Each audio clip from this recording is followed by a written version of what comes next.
नमस्कार। इस वीडियो में बात करेंगे भारत की आज़ादी के पूर्व की तत्कालिक परिस्थितियाँ। दोस्तों, 15 अगस्त सन 1947 ईस्वी में हमारा देश एक स्वतंत्र देश के रूप में घोषित हो गया। लेकिन इस नवगठित देश में अभी कई परिस्थितियाँ, कई समस्याएं थी। जैसे कि इस देश में अंग्रेजों के चले जाने के बाद इतने भूखे नंगों का देश बन गया कि यहाँ पर आए दिन अकाल पड़ने लगा। लोग भूखे नंगे मर रहे थे।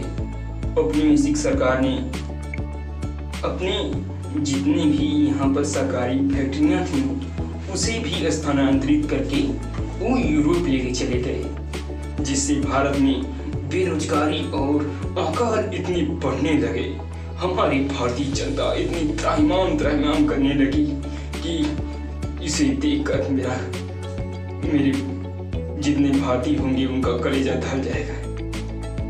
ये दोस्तों, ये कहने वाली बात नहीं थी, ये फील करने वाली बात थी। जब हमारा देश आजाद हुआ उस समय एक और समस्या थी, देसी राजाओं का विलय और क्षेत्रीय और प्रशासनिक एकीकरण। अंग्रेज तो चले गए, लेकिन उन्होंने एक फूट डाल दी थी।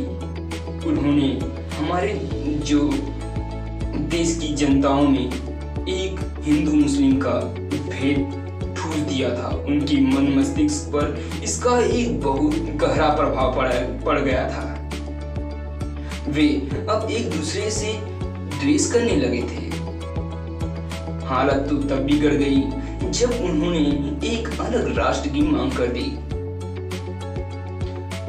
15 अगस्त 1947 को देश का विभाजन तय किया गया, लेकिन 14 अगस्त 1947 को पाकिस्तान ने एक अपना स्वयं का देश बना लिया था। अब बात यह रही कि इस देश में रहेगा कौन?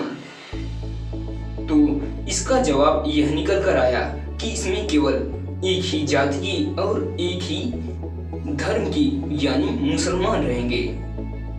लेकिन मुसलमान एक समस्या यह भी हो गई कि मुसलमान देश के प्रत्येक भागों में नहीं थे।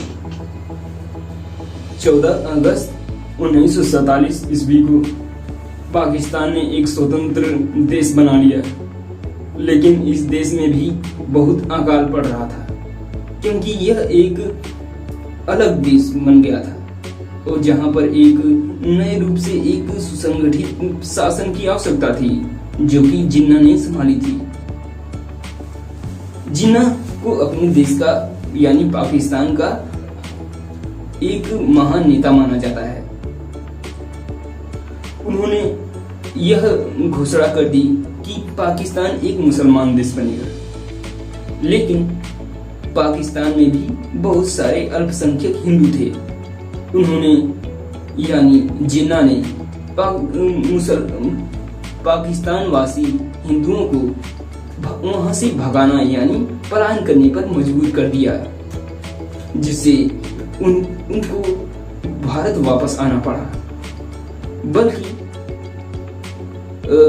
वो तो वहां के पाकिस्तान के तो हिंदू भारत आ गए, लेकिन जो हिंदुस्तान के मुसलमान थे उन्होंने पाकिस्तान वापस जाना मना कर दिया, जिससे उसका यह सपना, जिन्ना का यह सपना अधूरा हो गया।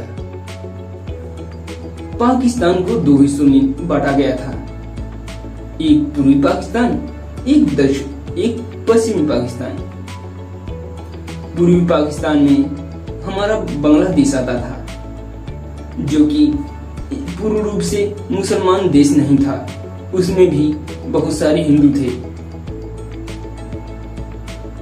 वे चाहते थे कि हम लोग भी उस पाकिस्तान में चले जाएं, पश्चिमी पाकिस्तान में चले जाएं, लेकिन उन लोगों का आंख तब खुल गया जब वहां के पश्चिमी पाकिस्तान के मुसलमानों ने उस पर आक्रमण कर दिया। वे उनको वहां से खदेड़ने लगे। तब इसके बीच में भारत को दखल देना पड़ा और तब जाकर यह संधि की गई कि एक पाकिस्तान केवल पश्चिमी पाकिस्तान ही पाकिस्तान के नाम से जाना जाएगा और पूर्वी पाकिस्तान को बांग्लादेश के नाम से जाना जाता है।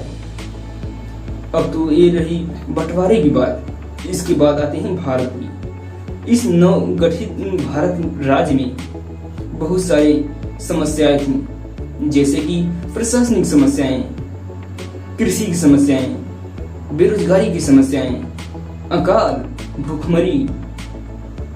इतनी सारी समस्याओं से जूझने के बावजूद भारत ने कोई कसर नहीं छोड़ी। उसने आजादी के बाद ही एक सैन्य संगठन का निर्माण करना शुरू कर दिया। इसके अलावा उसने शैक्षिक सुधारों पर भी बहुत ज्यादा जोर दिया।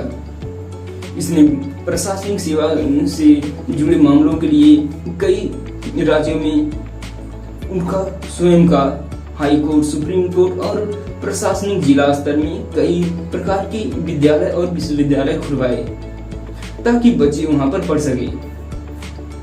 लेकिन हमारे देश की हालत तो ये थी। हमें शुक्रगुजार होना चाहिए कि आज हम आज़ादी के 70 वर्ष बाद इस स्थान पर हैं जो कि हमें आज़ादी विरासत में मिली है। आज़ादी की कीमत जानना हो तो आप लोग इतिहास पढ़िए। इतिहास में पढ़िए ही नहीं, उसे महसूस कीजिए, तब जाकर आपको पता चलेगा उन महान वीरों का बलिदान जिन्होंने अपनी जान की कुर्बानी देकर हमारे भारत देश की महिमा को गौरवान्वित कर दिया है, जिसके दम से आज हम यहाँ पर खड़े हैं और आपके सामने कुछ बोल पा रहे हैं और आप कुछ सुन पा रहे हैं।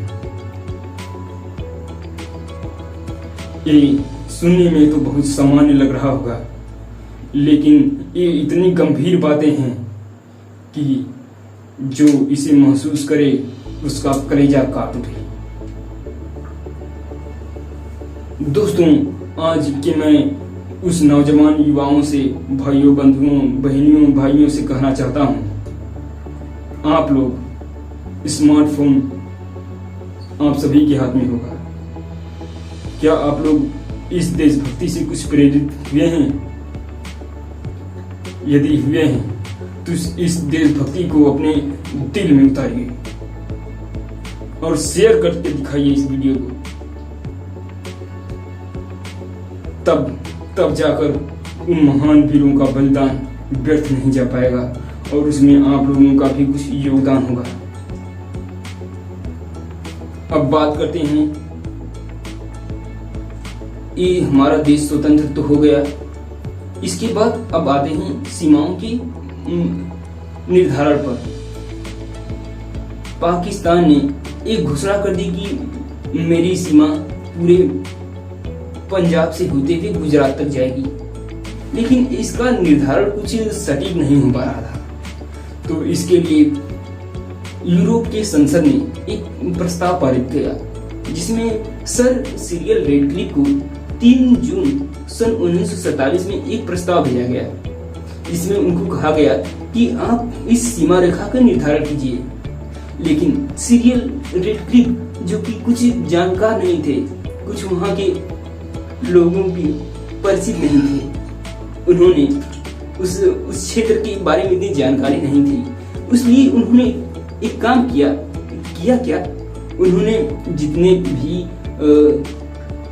पंजाब से लेकर गुजरात तक जितने भी थाने थे उनको थानों को जोड़ दिया और उसका एक लाइन रेखा के रूप में तैयार कर दिया और मैप बनाकर उसे प्रस्ताव के रूप में पारित कर दिया, जो कि अंततः जाकर रेडक्लिफ रेखा के नाम से जानी जाती है, जिसे आज भी हम लोग रेडक्लिफ रेखा के नाम से जानते हैं। और इस तरह बंटवारा हो गया। दोनों देश दोनों देशों ने आपसी सहमति करके युद्ध। इसके अलावा बाद में भी इन देशों में कई युद्ध हुए, लेकिन इन्होंने आपसी सहमति करके उस युद्धों को रफा दफा कर दिया, जैसे 1971 का कारगिल युद्ध। और इसके अलावा कश्मीर विवाद तो आप लोग जानते ही हैं। कश्मीर विवाद हरदम चलता रहता है। तो आइए अब जानते हैं कि हमारे स्वतंत्रता में किन लोगों का बहुत ज्यादा योगदान था। सबसे नंबर पे आते हैं, पहले नंबर पे वल्लभ भाई पटेल, सरदार वल्लभ भाई पटेल। सरदार वल्लभ भाई पटेल को हमारे देश में लौह पुरुष के नाम से जाना जाता है। उन्हें यह संज्ञा हमारे देश ने मिलकर दी है,